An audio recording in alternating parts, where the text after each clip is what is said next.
conecta a nossa energia.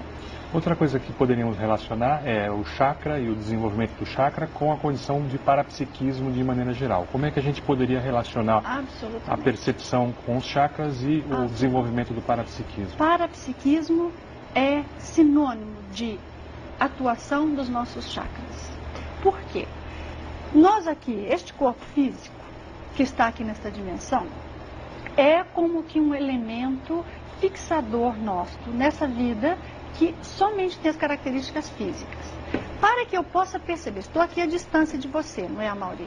Para que eu possa perceber, por exemplo, um determinado momento em que você tem uma emoção, ou eu falei algo e você gostou, ou não gostou, ou pegou na pessoa, essas coisas que nós percebemos muitas vezes no dia a dia. Para que eu perceba isso, tem que ter um veículo de transmissão dessa informação. Não é físico, eu não estou tocando em você. Este veículo é um veículo energético. Os nossos chakras, eles funcionam como se fossem portais interdimensionais que conectam a nós neste momento, intrafisicamente, com energias à nossa volta, energias de pessoas à nossa volta, energias de consciências não físicas à nossa volta, energias da dimensão sutil, energias de conexões de vidas passadas. Portanto, nós estamos como se fosse um robô. Na verdade, se a gente olhar um pouquinho com uma visão mais ampla, mais extrafísica, quase somos como um robô, com uma série de conexões energéticas, com pessoas, com ideias, com locais, com ambientes, com situações da história humana. E essas energias, mais ou menos conectadas, produzem sincronicidades. Situações que nós vivenciamos, às vezes, no dia a dia, e que muitas vezes nós falamos, é incrível, como pode acontecer? Parece história de filme. E muitas vezes são situações que são produzidas por essas conexões energéticas. É muito importante que as pessoas compreendam isso, porque às vezes há pessoas que dizem, quero tanto mudar a minha vida, eu quero tanto mudar este padrão, mas eu tento mudar, faço tudo para mudar, caio na mesma coisa. Ou eu troco meu parceiro ou a minha parceira e volto para o mesmo padrão. Ou eu mudo totalmente a situação, move-se um pouco, dali um momento vem a mesma condição, a mesma emoção, o mesmo padrão energético. Por quê? Tudo isso está ligado às suas energias, aos seus chakras, que está conectado a tudo. Portanto, como é que o indivíduo pode ser parapsíquico? Como é que você pode, por exemplo, chegar num ambiente e falar, eu tenho aqui pressentimento, é essa palavra que as pessoas usam muito, pressentimento, ou intuição, às vezes premonição, de que tal coisa vai ser assim. E aquela sensação é forte, muitas vezes acontece. Como é que é possível ela saber aquilo? Através da leitura energética. Inconsciente, muitas vezes, ela não sabe o que está ocorrendo, mas os seus chakras no conjunto, ou às vezes um ou outro deles mais predominantemente, captam essa energia, traduzem, olha o tradutor universal que nós falamos, traduzem a forma de uma percepção, de uma sensação ou de uma ideia. É muito sutil, mas aquilo é claro para a pessoa que tem experiência com relação àquilo. E que, portanto, ela vai saber que uma determinada situação vai ocorrer, ou que ela tem que observar mais sobre um determinado elemento, ou ela se lembra, às vezes, de uma situação do passado, de vidas passadas. Tudo isso está extremamente interligado. A clarividência que nós falamos há pouco, nada mais é do que a expansão das nossas energias que permite que nós visualizemos algo mais sutil. Portanto, altamente ligada também aos chakras, ao nosso frontochakra, basicamente. Muito bom. Logo depois do comercial a gente vai falar um pouco também sobre a perspectiva histórica, né? Desde quando são conhecidos os chakras, esse termo até, né? O chakra, que é um termo aí que vem do sânscrito, não é isso? Então, logo depois do comercial, vamos descobrir mais sobre esse aspecto dos chakras.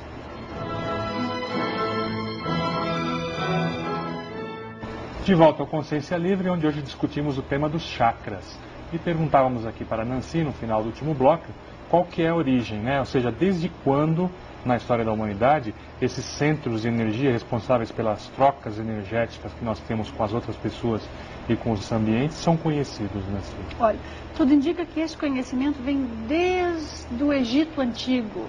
Dos gregos também falavam. Então, portanto, um conhecimento muito antigo. É difícil saber desde quando, porque muitas vezes nos falta o registro histórico escrito. O primeiro livro publicado, entre os primeiros livros nessa fase, publicado sobre chakras, Foi publicado em 1696, portanto faz um bocado de tempo. Um indivíduo alemão, seu nome era Johann Richter, ele foi expulso da Alemanha por estar estudando esse tipo de tema, foi até a Holanda, que foi onde ele conseguiu publicar o seu livro. Falando do processo histórico, nos recorda de uma coisa muito importante, Amaury, que é assim: a maioria das pessoas que falam de chakras, que estudam sobre os chakras, tem uma visão muito limitada àquilo que foi apresentado há séculos, esquecendo-se que, no passado, vamos pensar, nós não tínhamos a liberdade de falar das coisas, como nós estamos falando aqui com todos vocês, o ambiente extrafísico, a energia que nos drena, o acúmulo energético de vida passada. E daí até o nome do nosso programa, que é Consciência Livre. Consciência Livre. Estamos aqui hoje, finalmente podendo falar das coisas como elas são. No entanto, imagine no passado, era tudo símbolo. Então os indivíduos apelavam para símbolos, para poder transmitir uma determinada ideia. Dentro deste esforço, então, iriam dizer, por exemplo, que um chakra, com uma energia mais ligada ao nosso funcionamento físico, que é extremamente importante, nós necessitamos deste corpo físico. Então, colocava-se que era com menos pétalas, como eles chamavam. Então, fazia-se uma simbolização que tinha 4 pétalas, 5 pétalas, por exemplo, uma energia no umbilical chakra. Quando íamos falar do corono chakra, no topo da cabeça, para mostrar que era uma energia muito mais ligada à consciência livre, pronto, ao pensamento amplo, sem limitações, sem repressões, até a memória de outras vidas. Então diziam que era 967, mas aí vem o outro e briga, não, 972. Quem contou? Quem falou que tem pétala? Mas veja, é simbologia. Então existe um esforço muito grande das pessoas hoje em estudarem sobre os chakras, segundo a simbologia antiga, mantendo-se a mesma tradição. Isso não pode. Nós temos que trazer agora um conhecimento novo, um conhecimento muito mais baseado na experimentação. E quando eu falo de experimentação, é muito importante explicar a todos que essa experimentação inclui toda esta gama de situações que nós mencionamos, que estão aí para serem observadas, inclusive do ponto de vista médico, porque muitas vezes se observa a reação da energia dos chakras dentro dos processos clínicos, como curas inexplicáveis, pessoas que estão condenadas à morte sem esperança nenhuma pelos médicos, elas dizem, eu vou viver. Qual é o processo dentro dela que trabalha? Tem que ter algo na sua energia que funciona ali para a sua limpeza. Até de forma regeneradora, né? Inclusive de forma regeneradora, surpreendente, inexplicável. Mas a ciência convencional quer deixar isso tudo de lado. Então nós podemos trazer todos esses pontos de vista, somando, entretanto, o aspecto da experiência da dimensão extrafísica. Qualquer uma das pessoas que estão nos assistindo, que sejam capazes de ter uma saída do corpo lúcida, consciente, controlada, vai ver os seus amigos, seu próprio corpo ali deitado, vai ver outras consciências extrafísicas e vai perceber essa energia, porque estando fora do corpo, nós vamos ver a energia com uma clareza e uma objetividade extremas. Nós vamos ver, portanto, somente seguindo um exemplo que nós citamos, aquele indivíduo que ele é explorado e ao mesmo tempo drenado a partir das energias do seu cardiochakra por aquela consciência extrafísica, ele vai ver a consciência extrafísica conectada ao cardiochakra do outro, vai ver o processo da drenagem, vai compreender tudo isso.